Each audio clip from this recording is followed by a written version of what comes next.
Həmin gün xeyli uzandı. Rəşid elə hey radionu qurdalayırdı. Məryəm isə düyülü ispanaq sosu bişirdi. Yadına saldı ki, əvvəllər Rəşidə yemək hazırlayanda çox sevinirdi. Bu ona zövq verirdi. İndi əri ən çox yemək üstündə özündən çıxırdı. Kurma həmişə duzlu olur, ya da əti yapışmır, ovulurdu. Rəşid isə bunu xoşlamırdı. Düyü gah çox yağlı, gah da quru olurdu. Rəşidin hər şeydə nöqsan axtarması Məryəmi çaşbaş salmışdı. Yəqin əlimdən gəlmir deyə düşünürdü. Məryəm yemək qabını ərinə gətirəndə radioda milli himn çalınırdı. Səbzi bişirmişəm dedi. Qoy ora danışma, Rəşid dedi. Himn bitəndən sonra bir kişi səsi eşidildi. Danışan özünü təqdim etdi. Hərbi hava qüvvələrinin polkovniki Əbdülqadir idi. O deyirdi ki, indi Kabil xalqın əlindədir. Qızğın döyüşlər gedir. Davud xanın tərəfdarları təslim olublar.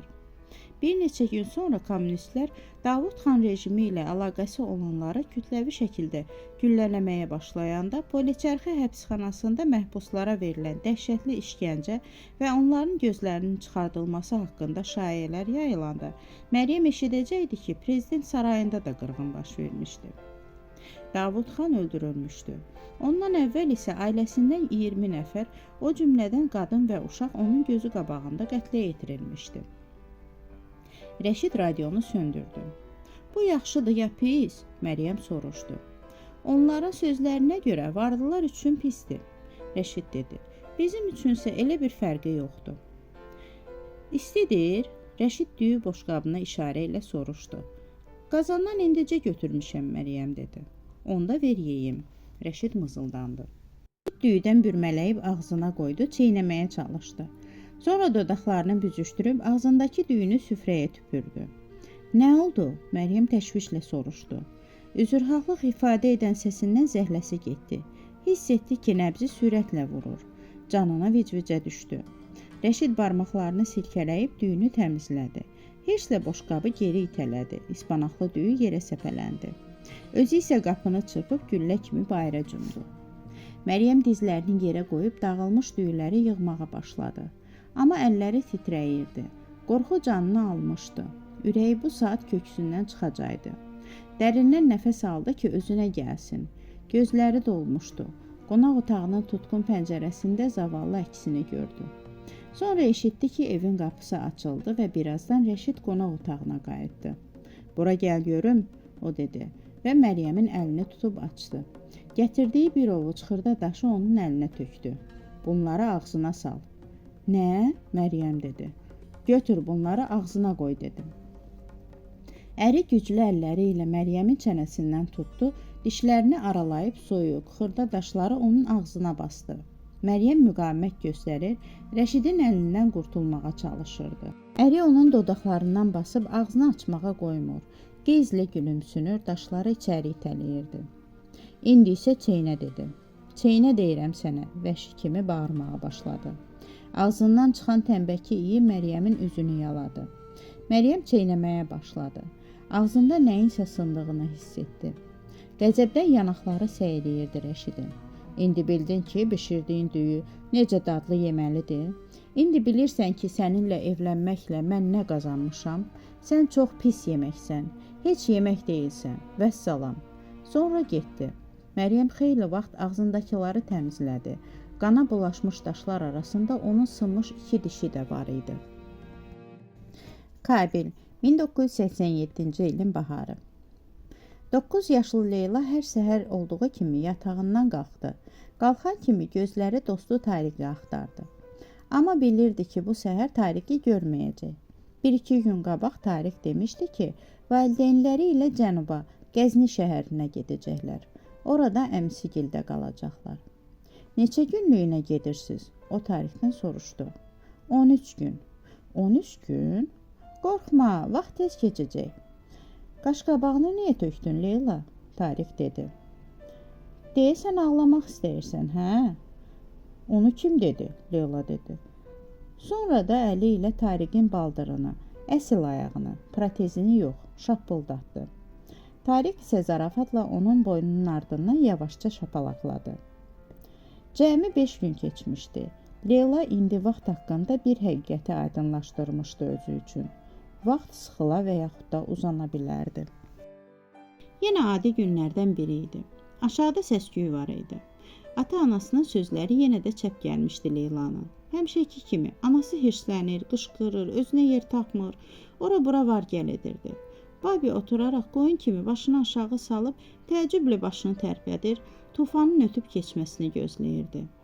Leyla qapısını küp örtdü. Amma onsuz da onların səsini eşidirdi. Anasının səsi gəlirdi. Nəhayət qapı çırpıldı. Anasının çarpayısı cırıldadı. Görünür Babi bu dəfə də salamat qurtarmışdı. O Leylanı çağırdı. Deyəsən mən işə gecikirəm Leyla. Leyla ayaqqabılarını geyinib güzgünün qabağında saçlarını daradı və pillələrlə tələsik aşağı düşdü. Fikirləşdi ki, anası daha otağından çıxmaz, onu görməz. Babi qapı çərçivəsinə bərkidilmiş tor qapının yanında dayanıb onu gözləyirdi. Leylanın ürəyi yandı ona. Biraz da yazığı gəldi. Babi balaca boy, sısqa kürəkli bir adam idi. Qadın əlləri kimi nazik balaca əlləri var idi. Gecələr Leyla Babinin otağına gedəndə onun həmişə kitab oxuyan görərdi. Eynəyi də burnunun ucunda olardı. Kitab oxuyanda hər şeyi unudurdu.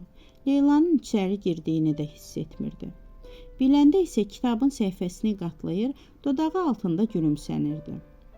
Babi Ruminin, Hafizin qəzəllərini əzbər bilirdi. Əfqanistan üstündə Britaniya ilə Rusiya arasında gedən tarixi mübarizədən saatlarla bəhs eləyə bilərdi. Amma ən sadə ev işlərində karxıb qalırdı. Qapılar heç vaxt yağlanmır, cırıldayır, tavan axıdırdı. Babi Leylanı görən kimi, Fəribə, biz getdik. Mən Leylanı məktəbə aparıram, sən isə gətirərsən, deyib çıxdı. Atasının velosipedində arxada oturan Leyla gördü ki, küçədə onların evləri ilə üzbəyüz çəkməçi Rəşidin və onun adama yoxuşmaz arvadının yaşadığı evin yanında bir göy rəngli maşın dayanıb. Maşının kapotunda, damında və yük yerində üstdən ağ zolaq var idi. Mercedes-Benz, bu tərəflərdə görünməyən bir şey. Maşında 2 nəfər oturmuşdu. Biri sükan arxasında, o biri də arxa oturacaqda. Onlar kimdir? Leyla soruşdu. Bizim işimiz deyil, Babi dedi. Tez ol, yoxsa dərsə gecikərik. Babi pedalları fırlatdı. Velosiped tərpəndi. Leyla arxada oturub atasını qucaqlamışdı. Göy Mercedesin yanından keçəndə o maraqla maşının içində arxa oturacaqda oturan adama baxdı. Arıq, saçları ağarmış kişi idi. Sürməyi kostyumunun döş cibindən ağ dəsmal görünürdü. Bir də onu təyin etdi ki, maşının nömrəsi Herat nömrəsidir. Məktəbdə Leylanın fikri yaman dağınıq idi. Bir tərəfdən Tariqin olmamağı, o biri tərəfdən ata-anasının bir-biri ilə qovğası fikirlərini pərən-pərən salmışdı. Ona görə də müəllimin ondan Rumıniyanın və Kubanın paytaxtlarının adını soruşanda Leyla çaşıb qaldı. Müəllimənin adı Şanza idi. Şagirdlər öz aralarında ona rəngməyal xala, yəni rəngsaz xala deyirdilər. Rəngməyal xalanın səsi eşidildi. Görəsən bizim gənc inqilabçı qızımız hansı xəyallara dalıb? İnqilabçı qız Leylaya deyirdilər. O 1978-ci ilin aprel çevrilişi gecəsi anadan olmuşdu. Ona görə də ona belə bir ad qoymuşdular. Dərs qurtaranda məlum oldu ki, anası Leylanın dalınca gəlməyib. Birinci dəfə deyildi ki, yadından çıxarırdı. Odur ki, Leyla Giti və Həsinə adlı yoldaşları ilə yola düşdü. Evə az qalmış qızlar Leyladan ayrıldılar. Leyla sonuncu 2-3 evin arası ilə öz evlərinə tərəf addımladı. Göy Mercedes yenə oradaydı, Rəşidgilin evinin yanında. Sürməyi kostyumda olan kişi indi maşının yanında dayanmış, əlində ağaca söykənib evə baxırdı. Bu zaman arxadan Leylanı çağırdılar. Ey, sarı saç, bura bax. Leyla dönüb baxanda tapançanın ona tuşlandığını gördü. Tapança qırmızı rəngdə idi. Tətiyi açıq yaşıl. Tapançanı əlində tutan xədim idi. Dişləri də yenə ağarırdı. Xədimin 11 yaşı var idi. Elə Tariq yaşda idi.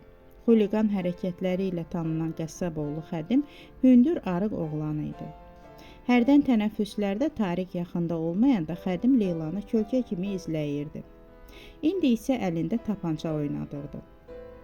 Qorxma, istehza ilə Leylaya dedi. Ləkə qalmayacaq, sarı saçlarında onsuz da ləkə görünməyəcək dedi. Leyla geri çəkilməyə başladı, amma Xədim artıq tətiyi basmışdı. Tapançadan çıxan ilıq mayı nazik şırınqalarla Leylanın saçlarına yayıldı. Əlləri ilə üzünü qorumaq istəyəndə ovucuları da islandı. Sonra ətrafda gizlənən oğlanlar üzə çıxdı. Bu mənzərəyə baxıb qəhqəhə çəkib uğundular. Uşaqlar bir ağızdan dilləndilər. Əllərini iylə bir. Leyla əllərini iylədi, amma onsuz da bilirdi ki, nəyin iyidir. Xədim sarı saçlarında ləkəsi qalmayacaq deyəndə başa düşmüşdü hər şeyi. Bərkdən ağladı. Uşaqlar isə bəşdən gülməyə başladılar. Sonra göz yaşları içində evə tərəf götürüldü. Leyla quyudan su çəkib hamamda tası doldurdu. Paltarlarını dartıb əynindən çıxardı. Saçını sabunladı. Əti çimçəksə də dırnaqları ilə başını qaşıyır, arada qıyızlə inildəyirdi. İçini çəkir, titrəyirdi. Hamam kisəsini üzünə o qədər sürtmüşdü ki, üz-gözü, boyun-boğazı qıpqırmızı pörtmüşdü. Təmiz paltarlarını geyinə-geyinə fikirləşirdi ki, Tariq yanında olsaydı heç vaxt belə bir şey baş verməzdi. Xədim buna cürət etməzdi. Ya da anam dalımca gəlsəydi. Leyla biraz toxtayandan sonra koridordan keçib anasının otağına getdi. Qapını döydü. Leyla balaca olanda bu qapının dalında saatlarla oturar, qapını döyər, pıçıltı ilə anasını çağırardı. Amma anası heç vaxt qapını açmazdı. İndi də açmadı. Leyla dəstəyi fırladıb qapını açdı, içəri girdi. Anası otağın pərdələrini salmışdı. Ala qaranlıq otağın havasına cürbəcür qoxular qarışmışdı. Yatan adamın iyi, çoxdan yuyulmamış mələfə iyi, tər, çirkli corab qoxusu, ətir, keçən gecədən qalmış kuruma iyi. Leyla gözlədi ki, gözləri qaranlığa alışsın. Sonra ayağı döşəmədə atılıb qalmış paltarlara ilişə-ilişə pəncərəyə tərəf getdi. Pəncərənin sarımtıl pərdələrini çəkdi. Anasının çarpayısının ayaq tərəfində qoyulmuş, açılıb yığılan stulda oturdu. Bu onun anası idi. Çarpayıda hərəkətsiz, yumaq kimi tərpənib, adyala bürünmüş bir qadın. Anasının otağında divardan Əhmədlə Nurun şəkilləri asılmışdı. Leyla hayana dönürdüsə, onların təbəssümlü baxışları ilə qarşılaşırdı. Mama, Leyla anasını səslədi.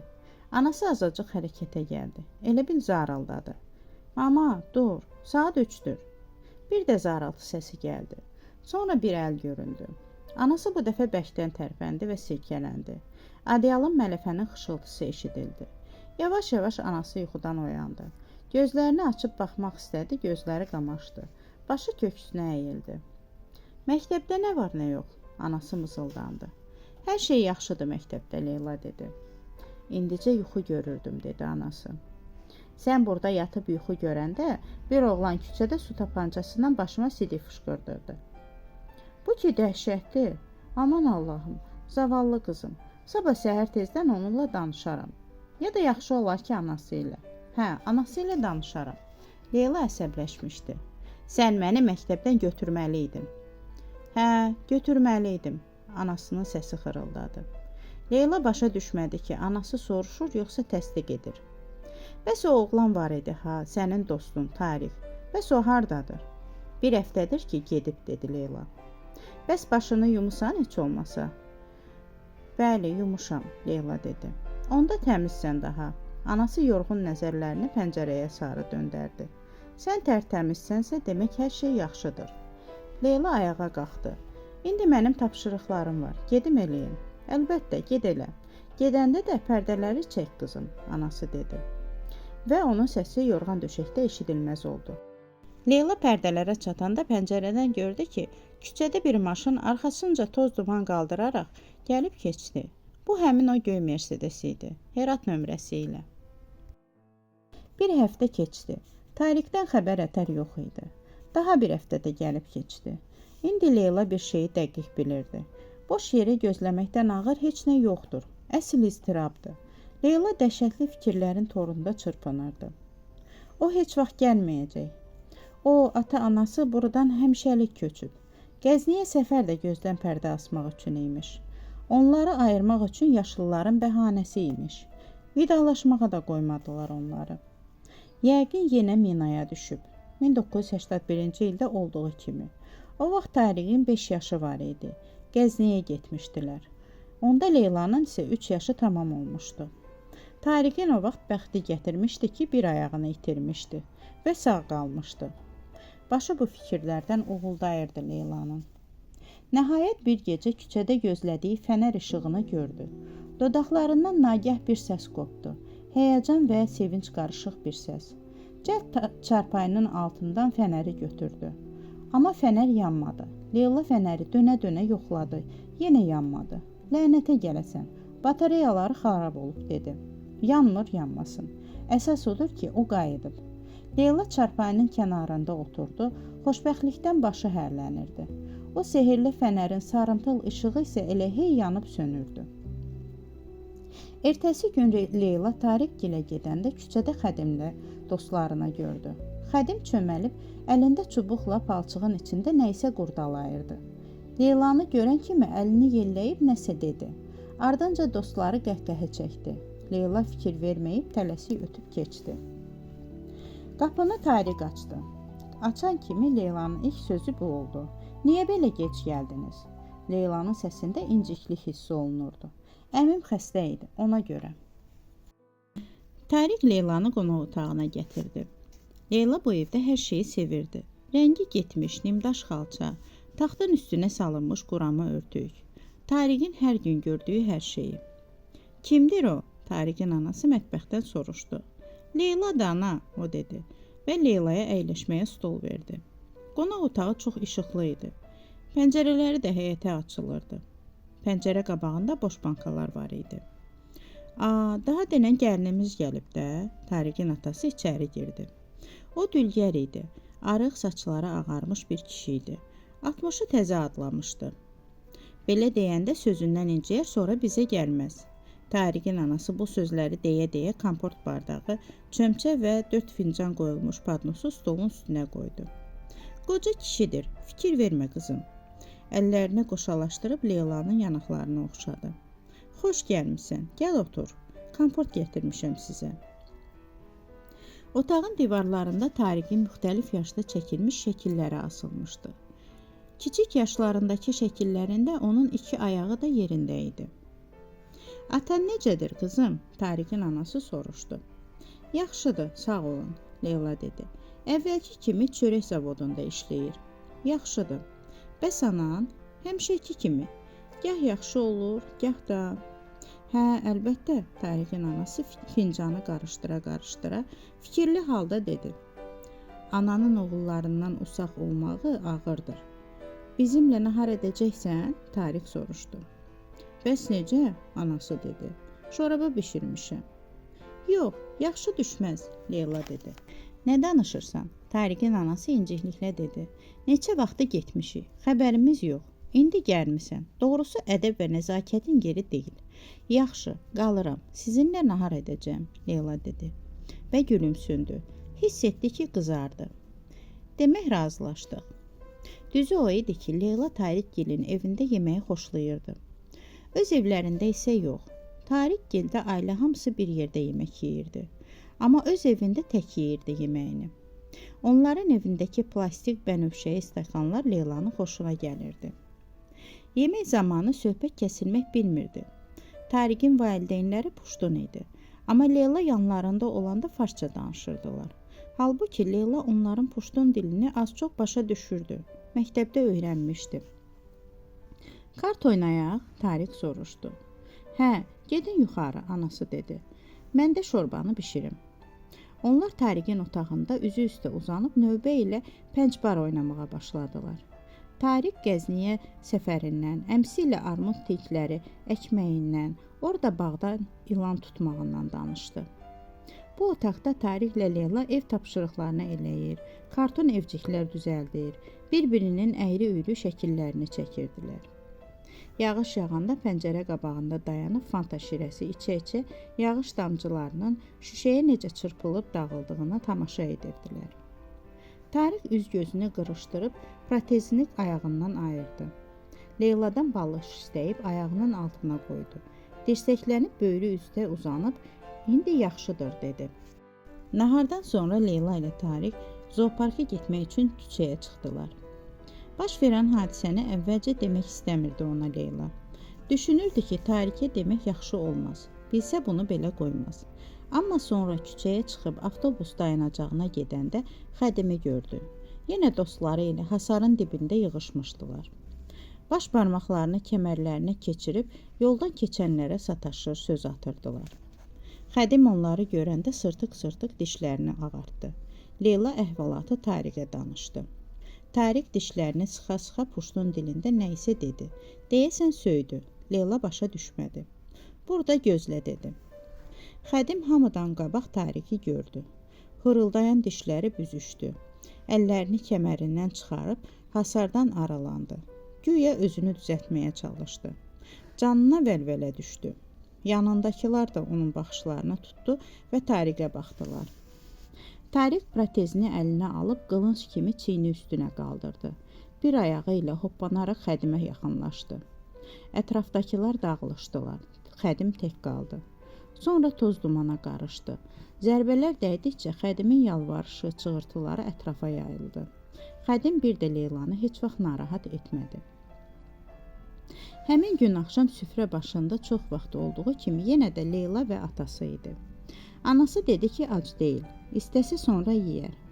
Babi gələnə qədər yeməyini də götürüb öz otağına çəkildi. Leyla ilə atası yeməyə oturanda anası adətən ya yatır, ya da yerində uzanıb gözlərini tavana zilləyirdi. Hər axşam yeməkdən sonra Babi Leylaya ev tapşırıqlarını etməkdə kömək edirdi. Özü də ona tapşırıqlar verirdi. Bu yolla qız yoldaşlarından həmişə biraz irəlidə olurdu. Leyla istədi ki, kəsirlərlə məşğul olmazdan qabaq elə süfrə arxasında Tariqlə Xədimin əhvalatını atasına danışsın. Elə bu vaxt qapı döyüldü. Qapının o üzündə tanımadığı bir adam dayanmışdı. Mən valideynlərinlə danışmaq istəyirəm, doktorcan. Qapıda dayanan adam Leylaya dedi. O qəddi qamətli, möhkəm, cod sifətli bir kişi idi. Bağışlayın, kim soruşur onları, nə deyim? Arxadan Babi əlini Leylanın çiyninə qoyub, onu qapıdan azca araladı. Leyla, qızım, sən get yuxarı. Leyla pilləkənləri qalxıb yuxarı gedəndə gələn adamın səsini eşitdi. O deyirdi ki, Pəncişirdən gəlib, vacib xəbər gətirib. İndi anası da qapıya çıxmışdı. Bir əlini ağzına tutub, gah ərinə, gah da qapıda dayanan adama baxırdı. Sonraki an onların üçü də artıq otaqda oturmuşdular. Leyla pilləkənlərin başından baxırdı. Pakol giymiş kişi yavaşdan ata-anasına nəsə deyirdi. Bir anda Babinin rəngi avazıdı.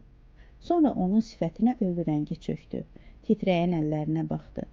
Anası isə çığırır, saçlarını yolurdu. Ertəsi gün Fatihə günü qonşu qadınlar onlara axışdı. Dəfindən sonraki yas məclisinə hazırlıq başlandı. Ağlamaqdan yorulmuş, üz gözü şişmiş anası taxtında oturub heysiz qalmışdı. Barmaqları ilə əlindəki dəsmalı elə hey sıxır, əzirdi.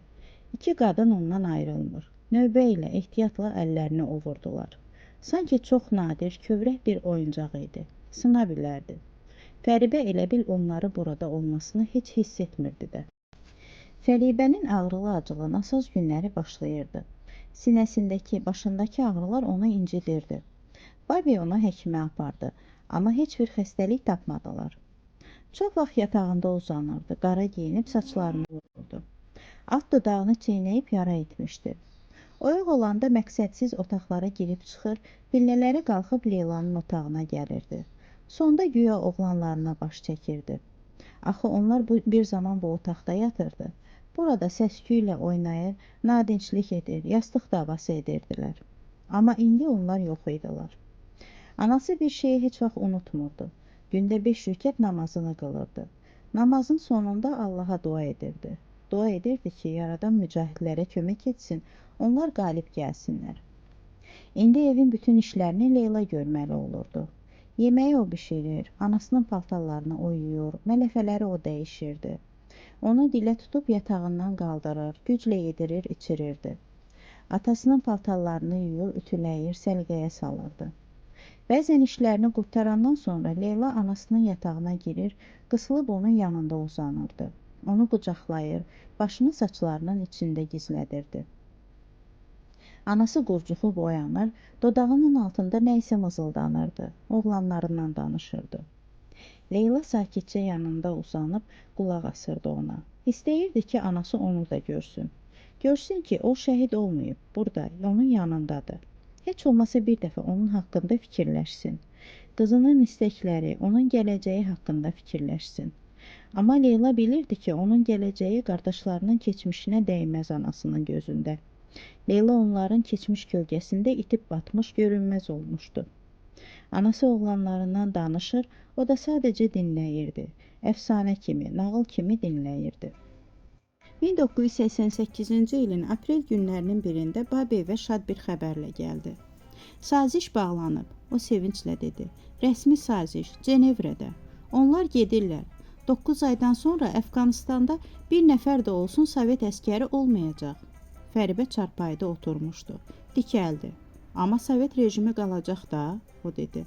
Nəcibullah oyuncaq Sovet prezidentidir. O ki, heç yerə getməyəcək. Onda müharibə də yenə davam edəcək. Bunun axırı görünmür, Fəribə dedi. Nəcibullah da çox qalmayacaq, Babi dedi. Onlar gedirlər, ana, doğrudan gedirlər. İstəyirsiniz siz ikiniz, ata-bala bayram eləyin. Mən burada, Kabildə, mücahidlərin qələbə paradını görməsəm, ürəyim sakit olmayacaq. Fəribə bunu deyib adyalı yenidən başına çəkdi. 3 il keçdi. Sovetlər Birliyi heyrətli dərəcədə sürətlə dağılmaqda idi. Babi hər dəfə təzə xəbərlə gəlirdi. Respublikalar bir-birinin ardınca müstəqil olduqlarını bəyan edirdilər. 1992-ci ilin aprel ayı idi. Leylanın 14 yaşı tamam olurdu. Nəcibullah axır ki devrildi. Ona Kabilin cənubunda Darulaman sarayının yaxınlığında yerləşən BMT nümayəndəliyində sığınacaq verildi. Cihad başa çatdı. Leyla anadan olandan bəri ölkədə bir-birini əvəz edən kommunist rejimlərinin də sonu çatdı. 10 illik döyüşlərdən sonra mücahidlər nəhayət ki Kabilə girdilər. Fəribənin oğullarının silahdaşları qalib gəldi. İndi isə 10 ildən çox bir müddətdə ailələrini dağlarda qoyub Əfqanistanın suverenliyi uğrunda vuruşlarda qurbanlar verən mücahidlər Kabilə gəlirdi. Qanlı döyüşlərdə əldən düşmüş və yorğun üzülmüş halda. Nəcibullanın süqutundan sonraki gün anası yatağından tamam başqa bir adam kimi qalxdı.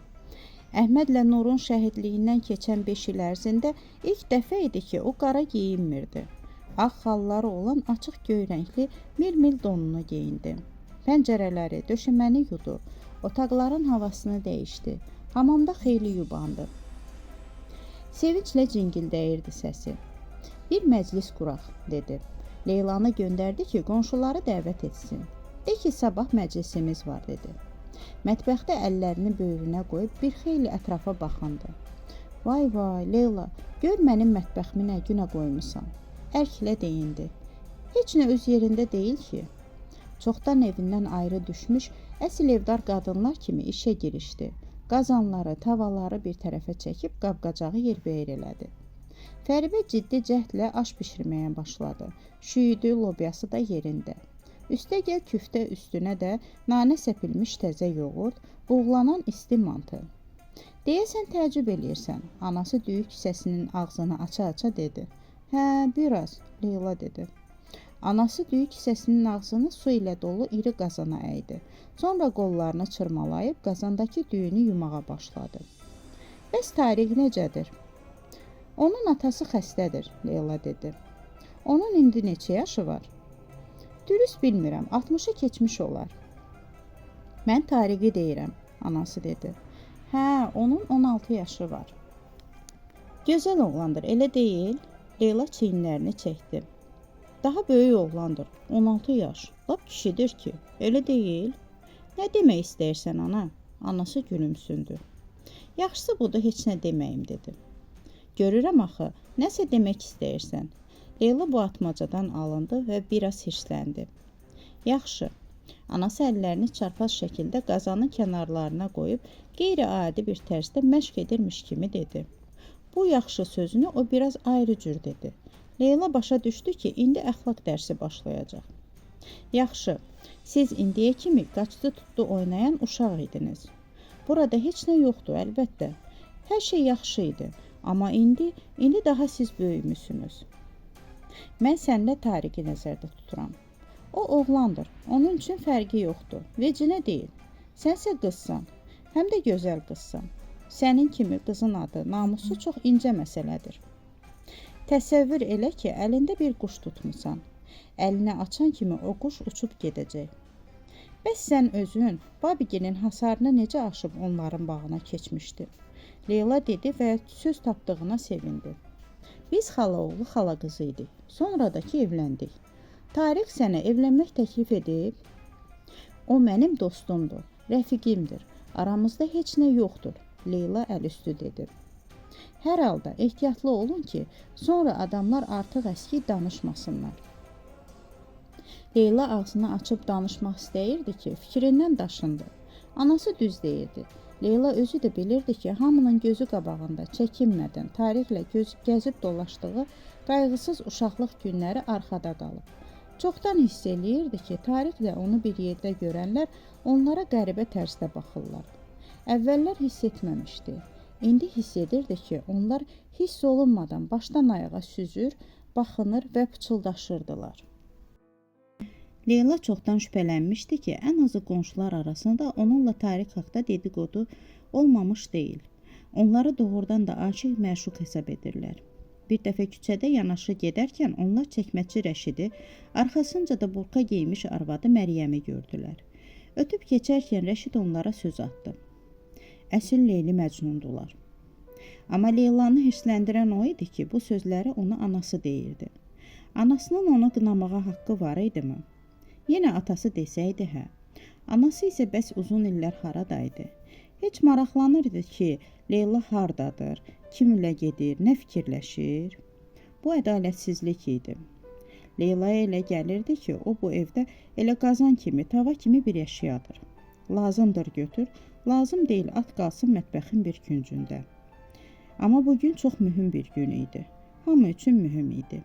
İndi bunları xatırlayıb qan qaratmaq olmazdı. Bayram əhvalını korlamaq yaramaz idi.